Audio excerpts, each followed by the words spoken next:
के शुरू में हम ब्रैंडन को देख पाते हैं। वो 40 इयर्स का है। अभी तक उसकी शादी नहीं हुई है।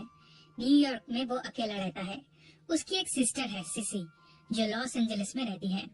पिछले कुछ दिनों से वो ब्रैंडन को कॉल कर रही है, पर ब्रैंडन उसका कॉल रिसीव नहीं करता, उसे अवॉइड करता है। फिर एक दिन एक लड़की को वो अपने घर पे बुलाता है और पैसे देके उसके साथ इंटीमेट होता है। यहाँ हमें पता चलता है कि ब्रैंडन सेक्स एडिक्टेड है। उसके दिमाग में हमेशा यही सब चलता रहता है। वो लैपटॉप में पॉर्न वीडियोस देखता है और मास्टरबेट करता है।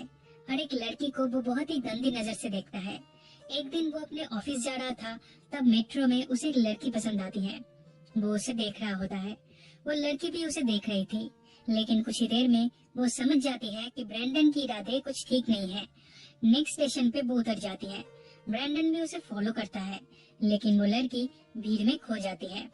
इसके बाद ब्रैंडन ऑफिस जाता है। उसका बॉस डेविड सिर्फ उसका बॉस ही नहीं, उसका फ्रेंड भी होता है। ऑफिस के बाद ये दोनों एक क्लब में जाते हैं। उधर डेविड को एक लड़की पसंद आती है, तो वो उसके साथ फ्लर्ट करने लगता है। लेकिन वो लड़की डेविड को नहीं, ब्रैंडन को पसंद करने लगी थी। क्लब से निकल के वो ब्रैंडन को लिफ्ट देती है और कार में ये दोनों इंटीमेट होते हैं। घर आके वो देखता है उसकी सिस्टर सिसी आई हुई है। वो एक सिंगर है। लॉस एंजलिस के लोकल क्लब्स में वो गाना गाती थी। अब वो न्यूयॉर्क में शिफ्ट हो गई है। वो अपने बॉयफ्रेंड के साथ रहने वाली थी, लेकिन उसके साथ उसका ब्रेकअप हो गया है, तो अब उसके पास रहने का जगह नहीं है। ब्रैंडन के घर पे वो रहना चाहती है। वो ब्रैंडन से बहुत रिक्वेस्ट करती है, लेकिन उसके घर में सिर्फ एक ही बेडरूम है। ऊपर से सिसी के रहते ब्रैंडन की प्राइवेसी बिल्कुल खत्म हो जाएगी। ये सोच के वो उसे मना कर देता है, बट फाइनली सिसी उसे मना लेती है और कहती है वो सोफे पे सो जाएगी। इधर हमें पता चलता है उनका बचपन कुछ ठीक नहीं था। बचपन में वो लोग एब्यूज होते थे, लेकिन इसके बारे में मूवी में कुछ क्लियरली बताया नहीं गया है। अगले दिन सिसी क्लब में जाती है। तब ब्रैंडन भी ऑफिस जा रहा था। सिसी उसे उसका गाना सुनने के लिए इनवाइट करती है। ब्रैंडन कहता है ऑफिस के बाद अगर उसे टाइम मिला तो वो जरूर जाएगा। उसके ऑफिस में कंप्यूटर वायरस का इशू चल रहा है। इस प्रॉब्लम को सॉल्व करने के लिए उसके कंप्यूटर को भी फॉर्मेट करने के लिए ले जाया गया है। ये देखकर ब्रैंडन को बहुत गुस्सा आता है, क्योंकि उसमें उसकी पॉर्न वीडियोस की कलेक्शंस थी, जो उसे उसकी जान से भी प्यारी है। लेकिन अब वो सब चला गया, इसलिए वो उसके बॉस डेविड के ऊपर गुस्सा करता है और कहता है कंप्यूटर को ले जाने से पहले तुम एटलीस्ट एक बार मुझसे पूछ सकते थे। डेविड को कुछ समझ में नहीं आता कि ब्रैंडन ऐसा रिएक्ट क्यों कर रहा है। वो उल्टा उससे पूछता है इवनिंग में तुम क्या कर रहे हो। ब्रैंडन कहता है मेरी सिस्टर सिंगर है, वो एक क्लब में गाना गाती है। इवनिंग में मैं उधर ही जा रहा हूँ। डेविड कहता है मैं भी तुम्हारे साथ जाऊंगा। ऑफिस के बाद ये दोनों सिसी से मिलने उसके क्लब में जाते हैं। उधर सिसी गाना गा रही थी। उसका गाना सुन के ब्रैंडन इमोशनल हो जाता है। देन डेविड और बाकी लोग उसकी तारीफ करते हैं। इसके बाद सिसी उन दोनों को ज्वाइन करती है। ये लोग एक साथ ड्रिंक करते हैं और एक दूसरे के बारे में बात करते हैं।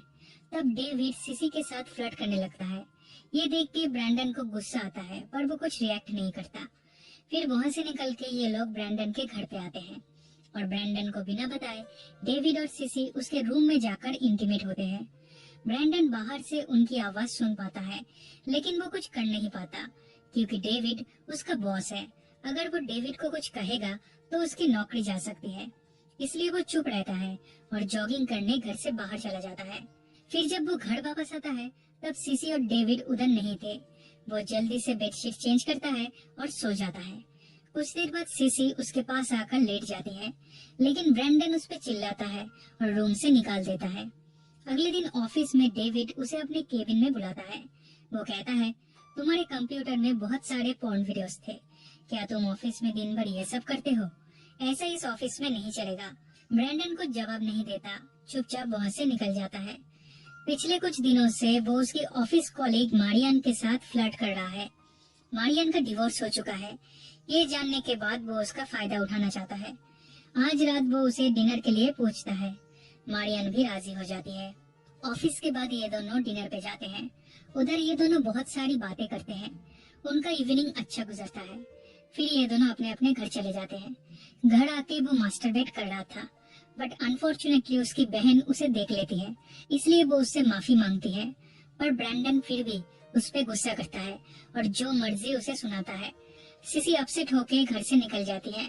देन ब्रैंडन के पास जितनी भी सीडीज मैगजीन्स थी, यहाँ तक कि उसका लैपटॉप भी वो डस्टबिन में फेंक देता है। अगले दिन मारियन को लेकर वो एक 5 स्टार होटल रूम में जाता है। उधर वो ड्रग्स लेता है। देन ये दोनों इंटीमेट होने लगते हैं, लेकिन ड्रग्स की ओवरडोज होने के कारण से वो अच्छे से मारियन को सेटिस्फाई नहीं कर पाता। इसलिए मारियन गुस्सा होकर वहाँ से चली जाती है। घर आके वो कार्टून देख रहा था, तब सीसी बाहर से आती है। ब्रैंडन पूछता है, इतनी देर तक तुम कहाँ पे थी? सीसी कहती है वो डेविड के साथ थी। देन ब्रैंडन कहता है डेविड की शादी हो चुकी है, उसका एक बेटा भी है, क्या इसके बारे में तुम्हें पता है? सीसी कहती है हाँ मुझे पता है, फर्स्ट नाइट में उसने सब कुछ मुझे बता दिया था। ब्रैंडन उसे डेविड से मिलने से मना करता है, पर सीसी नहीं मानती। तब ब्रैंडन कहता है कल ही तुम इस घर से चली जाओगी, मुझे नहीं पता तुम कहाँ जाओगी, पर इस घर में तुम्हारे लिए और कोई जगह नहीं है। देन सीसी कहती है तुम मेरे भाई हो, हम लोग फैमिली है, मेरा ख्याल रखना तुम्हारी रिस्पॉन्सिबिलिटी है, तुम मेरे साथ ऐसा नहीं कर सकते। तब ब्रैंडन कहता है मैंने तुम्हें जन्म नहीं दिया, इसलिए तुम मेरी रिस्पॉन्सिबिलिटी नहीं हो। ये कह के वो घर से निकल जाता है। एक बार में जाकर वो एक लड़की से मिलता है। वो उससे गंदी गंदी बातें करता है, उसे होटल रूम में चलने के लिए कहता है। तब उस लड़की का बॉयफ्रेंड उधर आ जाता है और उसे बहुत मारता है।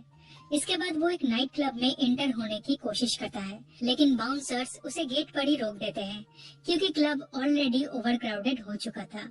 देन उसे रोड के दूसरी तरफ एक गे क्लब दिखता है।